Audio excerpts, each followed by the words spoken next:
بسم اللہ الرحمن الرحیم۔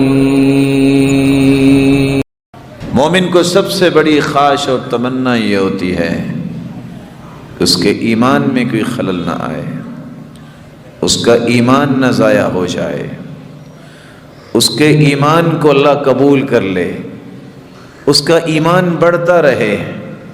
اس لیے وہ غور کرتا ہے کہ میری ایمانیات اس کی حفاظت کیسے ہو سکتی ہے۔ الصبر نصف الایمان، صبر یہ آدھا ایمان۔ اس لیے صحابہ کرام کو یہ بات سمجھائی کہ اگر تم اپنے ایمان کی حفاظت کرنا چاہتے ہو تو صبر کے دامن کو کبھی نہ چھوڑنا۔ والیقین الایمان کلہ، اور کسی کو یہ یقین نصیب ہو جائے کہ اللہ ذوالجلال کے فیصلے سچے ہیں، اللہ ذوالجلال کے فیصلوں میں کوئی حکمت ہے، اور اللہ ذوالجلال اپنے پیاروں کو ضائع نہیں کرتے، اللہ ذوالجلال نے جو فرما دیا ہے وہ ہو کے رہے گا، یہ یقین کسی کو نصیب ہو جائے تو گویا اس نے پورے ایمان کو سمیٹ لیا ہے، اپنے دامن میں جمع کر لیا۔ سیدنا حسن بصری رحمۃ اللہ علیہ فرمایا کرتے تھے،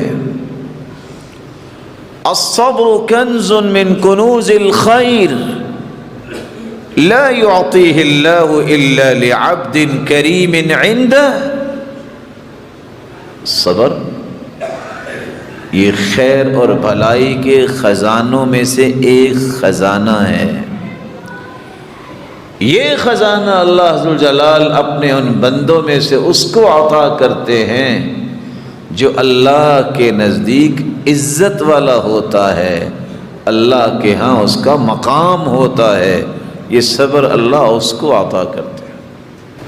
عمرو بن عبس رضی اللہ تعالی عنہ روایت کرتے ہیں،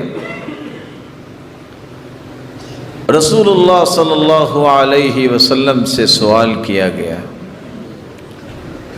سرتاج رسول ایک بات پوچھنا چاہتا ہوں، میرے صحابی فرمائیے کہ اگر یہ دیکھنا ہو کہ کائنات میں سب سے افضل ایمان کیا ہے اور کس کا ہے تو کیسے پتہ چلے گا؟